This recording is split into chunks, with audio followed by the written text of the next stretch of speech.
Gjermania për të vërtetën, pra për mua është Franca dhe Argentina që kanë bindur deri më tani. Edhe pse për Argentinë kam rezervat e mia, po ndoshta edhe pak subjektiv. Franca dhe Argentina. Po. Për Argentinë ka pak rezerva, po jam pak subjektiv këtu te Argentina, sepse ka pasur edhe një grup të lehtë për të vërtetën. Nuk ka pasur një grup që mund ta testonte vërtet shumë. Po çfarë mund thuhet për Gjermania, Brazili, këto të tjerat, pra kemi Gjermani, kemi Brazil, edhe Holanda në fakt ka bindur për të vërtetën. Edhe Holanda, ka dhënë paraqitje shumë të mira. Ka dhënë paraqitje shumë të mira dhe mund të jetë një skuadër pretendente që mund të shkojë goxha mirë. Pastaj, le ta nisim nga Gjermania, ta nisim nga Spanja, ta nisim nga Portugalia, vazhdojmë me Anglinë, vijojmë pastaj me ndoshta edhe me Brazilin po ashtu. Pra këto gjitha përfaqësueset janë emra shumë të mëdhenj në letër, por që në ato që dhuruan në fazën e grupeve, nuk po themi që bën keq, por po themi që duhet ende të provojnë veten e tyre. Na tregojnë diçka. Po, dhe të rrisin emrin e tyre si për të futur si skuadër pretendente. Pra pa diskutim, në këtë fazë që jemi Franca dhe Argentina, shihen si dy skuadrat më favorite për të shkuar më tej.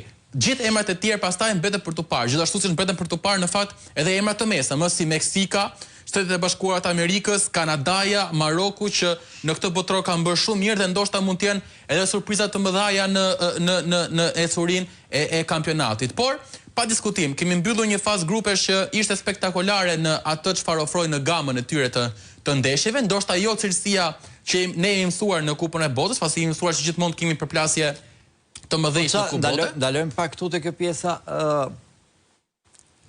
Kjo skema ka pasur një skem të re, se aty kanë dalë vende tani të cilat nuk i kemi dëgjuar ndonjëherë në Kupën e Botës, edhe se në formë shakare tani do thosha që Kupa e Botës është shpikur që Europa të luajë me ca vende të Amerikës Latine që su binte radha ndryshe të luanin, aty u fullën pastaj disa surpriza nga Azia, Japoni, Kore, Jugut, dhe ndonjë surprizë nga Afrika, kanë qenë Kameruni përpara se skuadra të tjera. Dhe pjesa tjetër e botës nuk është se tani çovësh Kanadaja me Australinë që luan që i ke parë në sporte krejt të tjera dhe tani janë, apo vende si Kuraqao, që gjithë filluan të hapnin telefonin për të parë ku ishte, çfarë ishte ky Kuraqao.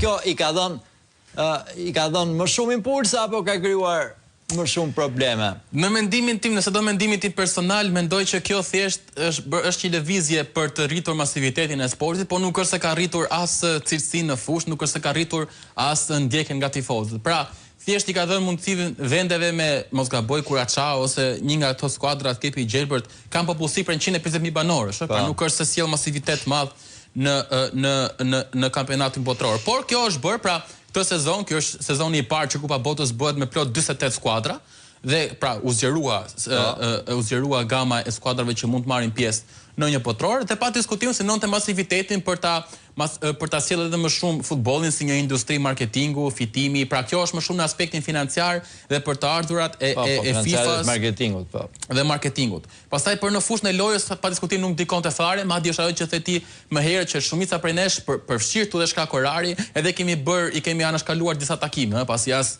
nuk kishim plan ta shihim. Disa takime me merit, disa pa merit, se për shembull herë sikur ndonjëherë jam out nga Kupa e Botës, se çfarë ndodh. Për shembull se disa i kemi lënë me merit, kemi menduar që ndeshja nuk ja vlen, siç ishte Gjermani Kuraqao 7-1, por disa na surprizuan, siç ishte Spanjë Kepi i Gjelbërt që doli 0-0. Pra, pa diskutim që ka pasur edhe këto lloj surprizash, por në thelb me duam ato emrat e mëdhenj, për plasën e emrave të mëdhenj që mendoj që do të kemi sidomos duke filluar nga faza e 1-16-ave që po dalin pak dhe ke grupet, ama është ky botror, sepse u riktheva pak, është shumë interesant edhe për golashënuesit, garën për golashënues.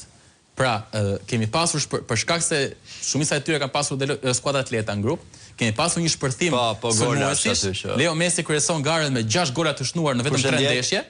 Ndjekur nga Mbappé, Haaland, mos gaboj dhe Vinicius në kotën e 4 golave, pra kanë shumë lojtarë që ndjekin me 4 gola nga pas dhe duket qartazi që do jetë një garë e cila do vijojë deri në fund për golashënuesin më të mirë, edhe pse patëm diçka që në takimin e fundit të grupit mes Francës dhe Norvegjisë ndodhi diçka që nuk para ndodhte në botror, ku Norvegjia vendosi që plot 10 lojtarë titullar të linte në stol, pra kishte menduar të humbur sfidën me Francën, nuk tentoi fare ta fitonte dhe i mbajti rezervë për të ruajtur forca për takimet e tjera kualifikueseve të raundit të 1-16-ave. Pra, Do të kemi një betejë shumë interesant golashunuesish dhe si Messi që vazhdon të thellon rekordin e tij në golat e shënuar botror, si Mbappé që tenton të kap Messin, jo vetëm për këpucën e art botrorit, por edhe për golashunuesin më të mirë në histori të botrorit. Pra, do të kemi edhe një garë individuale në këtë botror që pa diskutim do të jetë shumë e bukur.